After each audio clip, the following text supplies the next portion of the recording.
So today we celebrate Mother's Day, and I'm going to share a little bit about some mothers, some wonderful women, and hopefully you'll be blessed by what I'm going to share. So mothers are the chosen vessels of God to bring new life into this world. We're amazing. Just think, mothers, what you had to go through to bring new life into this world. And interestingly, the baby's brain continues to develop even when the baby is born. Now we have the responsibility very often as mothers, because mothers are normally at home with the baby, to help our baby's brain develop healthily by being good enough mothers. Our babies copy us, they mirror us, they see the way we act, the way we share our emotions, and they watch us. Now, I'm sure some of you remember a time when you felt angry and then your baby suddenly frowned and cried, and then suddenly you laughed and then your baby smiles back at you or laughs at you. They're amazing how they copy us, but when we're doing this, we're actually helping their brains to develop healthily. It's amazing. It's called attunement. We often help develop loved and secure children without even knowing it. Just by being their mums. Just think for a minute how amazing you are, mum. Now some of us are spiritual mums. Lisa Bevere shares that in the first century church, godparents often took on the role of parents to new converts. So new converts would come to Christ and their parents would cast them out of their home, want nothing to do with them. So godparents were valuable. They were not like godparents today where sometimes they're just my godparent but they don't do much in life. But these godparents, they took on important roles in the new convert's life. They might have attended their weddings or maybe given a bride away. They might have been at the birth even of a child. I mean, they were like parents. They reacted like parents. So maybe you have some spiritual parental figures in your life. Maybe a spiritual mum who has impacted you, or a spiritual dad who has impacted you in a way that did good to you. I know I have. To be a mother often means surrendering our own needs. I'm sure we mothers can all remember a time when we just wanted to pull the duvet over our heads and go back to sleep. No, that toddler, that baby's crying and needs you, and you have to leave that warm, snuggly bed and get out into that cold floor and go to the baby to see to them. Or other times when we felt so unwell that we just cooled down in a ball and couldn't go anywhere. You can see that I've experienced that. Most of us mums have, all of us mums probably. But you crawl to your baby, you get to your toddler, you do whatever needs to be done to see to their needs. Very often, as mothers of young children, we put their needs ahead of our own. And how about when our child is criticised or bullied? Then you see the warrior mum rise up. You see the warrior mum take control. We go into fight mode. We don't even realise it's just something that happens, and we're there. We're ready to attack, ready to share what's important for us, to defend our children no matter what. In Judges we read about a female leader, Deborah. Now Deborah, among other things, was known as a warrior. She was born in a time when women did not lead. And yet she's described as a prophet and leader in the days of the Judges. She is the one and only female judge in the book of Judges. We don't have much background information about Deborah. We only know she is married to Lapidoth. Maybe she had a father who encouraged her, maybe a father who inspired her to speak up, to say what was on her mind, and listened to understand what she had to say in the house. Maybe she just had a resilient character and loved God passionately, so felt it was important to share her opinion. we don't know. We don't know what happened in Deborah's younger years, but we know that she was brave and she was written about among the brave. Not perfect, but brave. Deborah used wisdom when she judged the people in her court. She resolved disputes and gained a reputation of trust. So when she said to Barak in Judges 4 verse 6, "The Lord, the God of Israel, commands you, go. Take with you 10,000 men of Naphtali and Zebulun and lead them up to the Mount Tabor."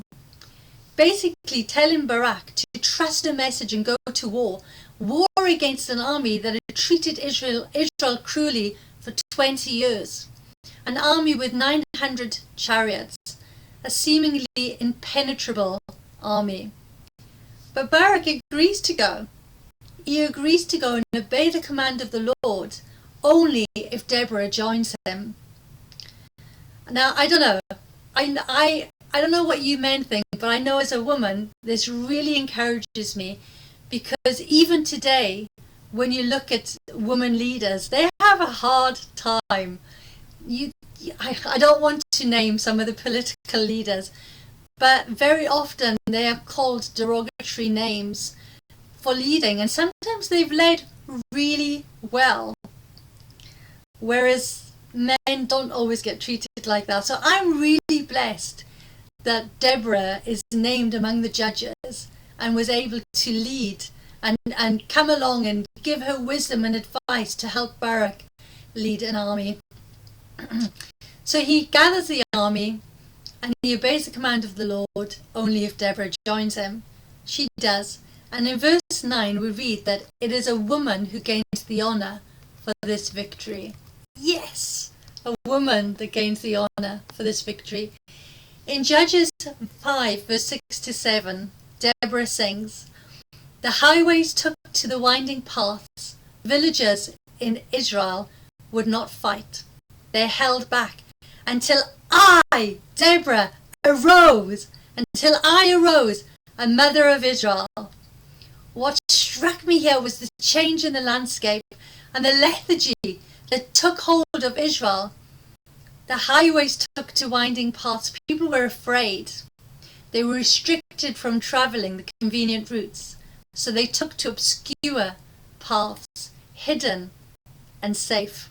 They became lethargic because they felt weak, so they stayed close to home. Does any of this sound familiar to you right now? We've just gone through a really difficult year.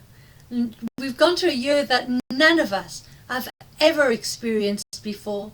We've gone through a year where our landscape has looked different. Our highways have not been approachable. You just have to look at Google Maps and just see where you've travelled in the last few months, and it's hardly anything compared to what you did maybe a few months or a few years ago. So our highways have been significantly reduced. Restrictions have helped sometimes create fear in some of us, in us. They've created lethargy very often in some of us, and we don't want to leave our homes. We're quite content to stay and do our work in our house rather than go out there. So in some ways we can understand a little bit, but this has just been a year for us. Israel had gone through this for 20 years and actually had armies out there that were terrifying, frightful. So Deborah was brave. Deborah was somebody that we can look up to and be encouraged by, ladies. Now, Kathy Madivan writes that this world only gets one of you. And that means if you don't show up wholeheartedly, then the world misses out on you. So how can you show up? Think about what you love to do. Maybe you love baking or cooking. Eric has suddenly taken on a love for cooking, and Shauna and I have been very spoilt and experiencing different meals cooked by him. So I'm not cooking as much as I usually would. But maybe you love cooking and baking. maybe it's just a matter of taking a meal around to, I don't know, a single mum or somebody who's working hard and you'd like to bless them with a meal. Or maybe you're an avid reader and you love reading. Maybe you could go around to somebody's house. And I know that's difficult because there's restrictions at the moment, but in normal circumstances, you could go and read to an elderly person. I remember a time when we first came to faith, Eric and I, and there was this beautiful elderly man who couldn't see properly anymore. And it really saddened his heart because he wanted to read the Bible. And back then you didn't get Bibles with large print. You couldn't look at a screen and expand the writing on your screen so you could read it. So he battled. He used to use a magnifying glass to read. So sometimes just using your love for reading and spending time with somebody. Maybe you thrive when you're around toddlers or youth. Then join a toddler group or offer to help at a youth group at church. Maybe you love to lead. Maybe you're hospitable. Maybe you're a natural organizer. Whatever your gift is, we're uniquely different. And we're all gifted and we're all needed. So let's use our gifts.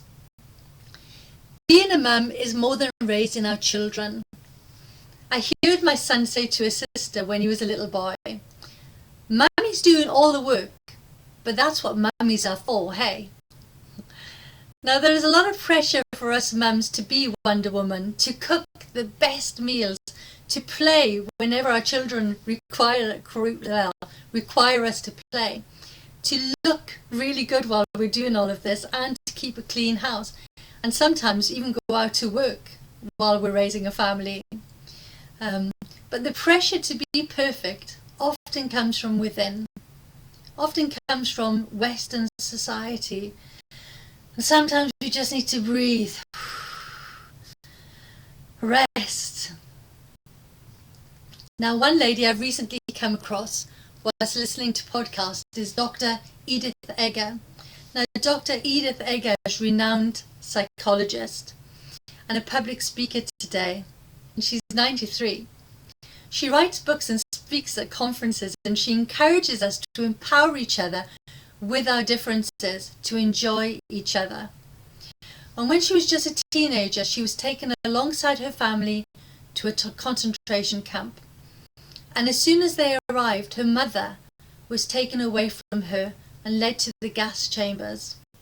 Dr. Edith shared courageously about how, at 16, she was encouraged by her mum to hold on to what was in her mind, because nobody could get into her mind, and also to hold on to her faith.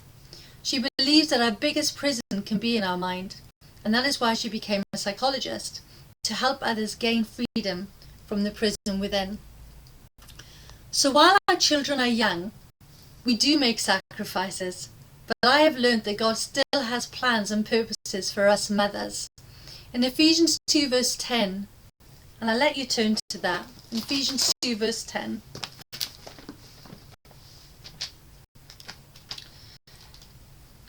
We read that we are God's handiwork, created in Christ Jesus to do good works, which God prepared in advance for us to do. Other translations call us his masterpiece. Simply put, God has things for us to do, things that only we can do, something special and unique to our personality. There is no other replica of you. You are the one he has chosen. You are it. Now, when Eric and I went to Rome, we had the opportunity to see Michelangelo's painting on the ceiling of the Sistine Chapel, a masterpiece I dreamed of seeing as a teenager. I was mightily blessed. And as Eric and I sat there looking up at the painting on the ceiling, I was struck by the amount of people who shared this beautiful view with us. The room was packed. Everyone wanted to see Michelangelo's masterpiece. But what about God's masterpiece? We read in Romans chapter 8, verse 19, "For the creation waits in eager expectation for the children of God to be revealed. And in 1 Peter 1 verse 9 that we read, "You are a chosen people, a royal priesthood, a holy nation, God's special possession, that you may declare the praises of him who called you out of darkness into this wonderful light." We are God's masterpiece. So to conclude, mothers come in all shapes and sizes and are uniquely spectacular. They come with gifts of hospitality or quietness, with inner strength of character or outward warrior capabilities. Some mothers give birth to their children, others don't, but both will be called mother. Some write books at 90, others give thoughtful advice to one, but both profound. Mothers are amazing. Happy Mother's Day.